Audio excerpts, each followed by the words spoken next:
How many times would they tell you, Mumu man? Nk'uko mubibona aha tuzindukiye ni ku rugamba. Ingabo za M23 zikaba zacakiranye n'iza FARDC. Iryo riduciye hejuru rikaba ari isasu uriya kandi bakaba bakomeze kurasana. Mukomeze murebe televiziyo yanyu turamenya ikibazo kiri n'ukuntu biri burangire.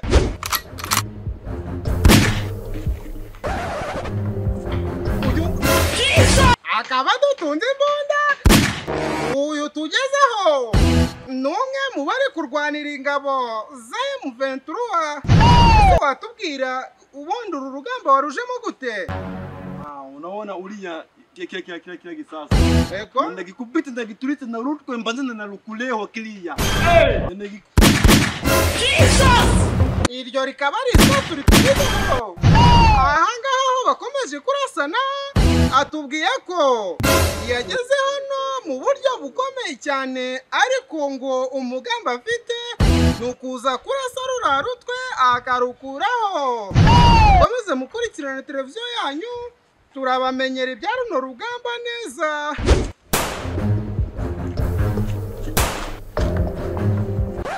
Wakeka umunyamakuru ugufashe mu maso arinde?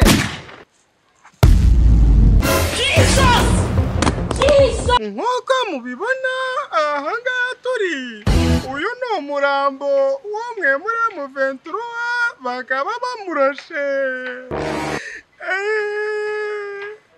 Nimuve kuri televiziyo yanyu turakomeza tubakurikiranire. Ubu tukaba tugiye ku ruhande rwa FARDC ingabo za Kongo. Nimuhindure televiziyo yanyu.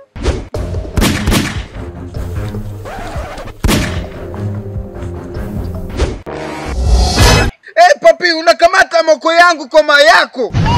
Uko mubyiyumviye ndacitswe mfata imoko ndayikanda nyikanda nk'ukanda ibintu nazi nanjye ariko munyihanganire sinabishakaga.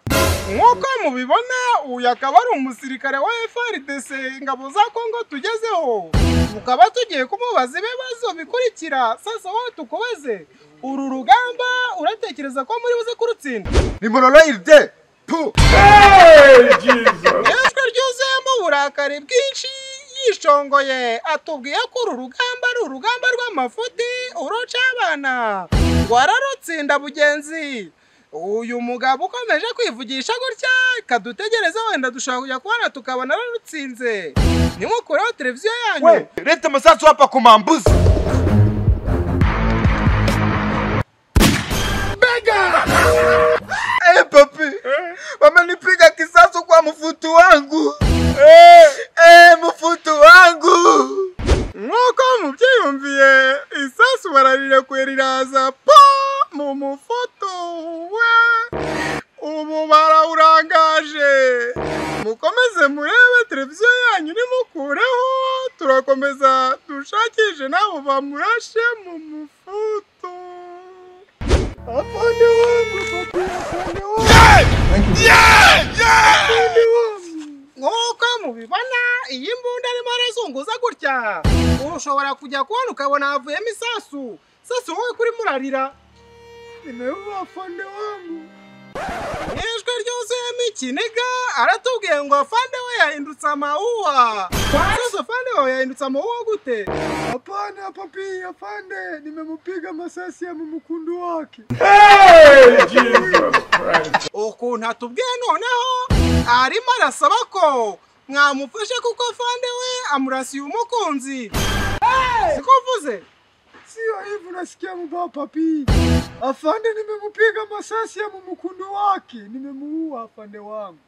Aratubwiye noneho ngo afande afite umukunzi utumva imibare. Ugize ngo komeze mukurikirane sasa cyo tukubaza kuri uru rugamba wabahaje gute? Nimekutana M23 kuna gombana na mimi naleta mjeshi. Kuja gombana labda hapo mimi napiga afande masasi ya mumukundu. Ijambo yahereho siryibuka ubwo sinzi ko runabasobanurira ibyo sorejeho noneho. Uru rugamba waba wifashe ko ruri burangire gute? Sababu MONUSCO vimeshindikana na hii vita sijui itaishia wapi. nk'uko mubyiyumviye namwe akajambo asorejeho ni wapi nta muntu ukananira ubwo atubwiye ko abona bitari bukunde. Si ikindi kibazo dushobora kuba tugufitiye aka kanya uriya mufande wawe umaze kurasa mu mufutu wake urabona biri burangire gute wowe nawe? Sijajua na mimi kama taniua mimi, sababu afande ameshapigwa masasi ya mkundu wake. Mimi sijui, sijaelewa mambo itaishia wapi. Ibi navuze noneho mwijwe ryuzuye mu bwihenuzi ubwihenanguzi n'ubwishongozi. Ari ishongo yaravuga ngo afande we ko yamurashe mu kabuno mu gahumetso mu mufuto mu mukondo ngo nanga ari ibintu bya danje ngo nanazana ibintu byinshi aramurasa mu mutwe.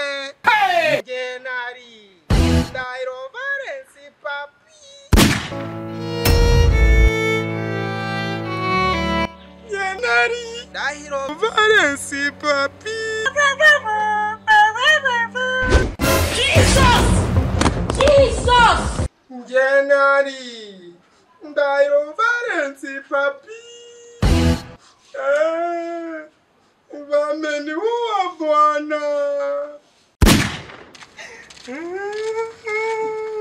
Ariko se n'uwowe kuri kurira wabaye. Nta muntu wanze gukora sapu. Yanze kuyikora se. Ndabona yanze gukora na like.